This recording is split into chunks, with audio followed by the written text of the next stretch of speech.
Mushroom gravy curry క్రీమీగా ఇలా ఒకసారి try చేస్తే బిర్యానీలోకైనా చపాతీలోకైనా నెక్స్ట్ లెవెల్ ఉంటుంది టేస్ట్. కొన్ని టిప్స్తో ఫాలో అయ్యారంటే మాత్రం మీకు చాలా కొత్తగా కూడా అనిపిస్తుంది టేస్ట్ అనేది. ఇప్పుడు దీనికి కావాల్సిన ప్రాసెస్ ఏంటో పూర్తిగా చెప్తాను. వీడియో మొత్తం కూడా చూసేసి మన వీడియోకి లైక్ చేసి అలానే మన ఛానల్ని సబ్స్క్రైబ్ చేసుకోండి. ఇంకా కొత్తగా రెసిపీస్ వస్తూ ఉంటాయి. ఇంకా అలానే లేట్ చేయకుండా దీనికి కావాల్సిన ప్రాసెస్ ఏంటో పూర్తిగా చెప్తాను. వీడియో మొత్తం కూడా చూసేయండి.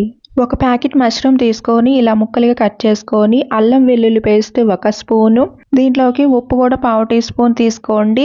ధనియాలు, ఆవాలు, జీలకర్ర వీటిని కూడా లైట్గా వేయించుకొని మిక్సీ పట్టుకున్న పౌడర్ 1 ఫుల్ టేబుల్ స్పూన్ తీసుకోండి పెద్ద స్పూన్తో. ఘాటుకు తగ్గట్టు కారం కూడా 1 స్పూన్ వరకు తీసుకోండి.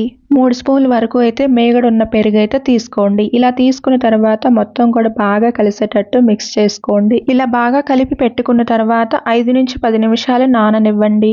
ఈలోపు నెక్స్ట్ ప్రాసెస్ చూద్దాం. 5 నుంచి 6 స్పూన్ల వరకు ఆయిల్ అయితే తీసుకోండి. బిర్యానీ ఆకు, స్టార్ ఫ్లవర్ 1, లవంగాలు కూడా 2 నుంచి 3 తీసుకోండి. ఉల్లిపాయ కూడా 1 పెద్దది ఇలా ముక్కలుగా కట్ చేసి తీసుకోండి. 1/2 టీ స్పూన్ ఉప్పు, పచ్చిమిర్చి కూడా ఇలా ముక్కలుగా కట్ చేసుకొని 3 అయితే తీసుకోండి.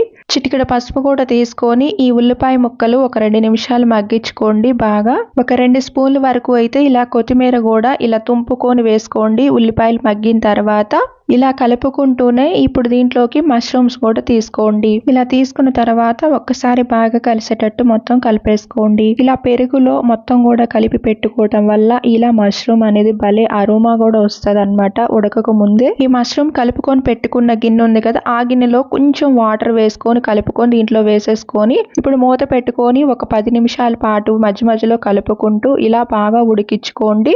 ఇలా ఒక్కసారి కలుపుకున్న తర్వాత ముక్క ఉడికిందా లేదా, ఉప్పు సరిపోయిందా లేదా చూసుకున్న తర్వాత ఫైనల్ గా మళ్ళీ కొత్తిమీర 1 గుప్పెడైతే వేసుకొని మళ్ళీ ఒక్కసారి కలుపుకున్న తర్వాత మూత పెట్టుకొని 1 నుంచి 2 నిమిషాల పాటు మళ్ళీ ఉడికించుకున్నారంటే ఇలా ఆయిల్ అనేది పైకి వచ్చేస్తుంది. ఇంకా స్టవ్ ఆఫ్ చేసేసుకొని ఒక బౌల్లోకి సర్వ్ చేసుకున్నారంటే చాలా టేస్టీగా గుమగుమలాడే మష్రూమ్ గ్రేవీ కర్రీ అనేది ఇలా రెడీ అయిపోయి ఉంటుంది అనమాట. ఇంకొక టిప్ కూడా ఉంది, పూర్తిగా చూడండి అప్పుడు క్లియర్ గా మీకు అర్థమైపోతుంది.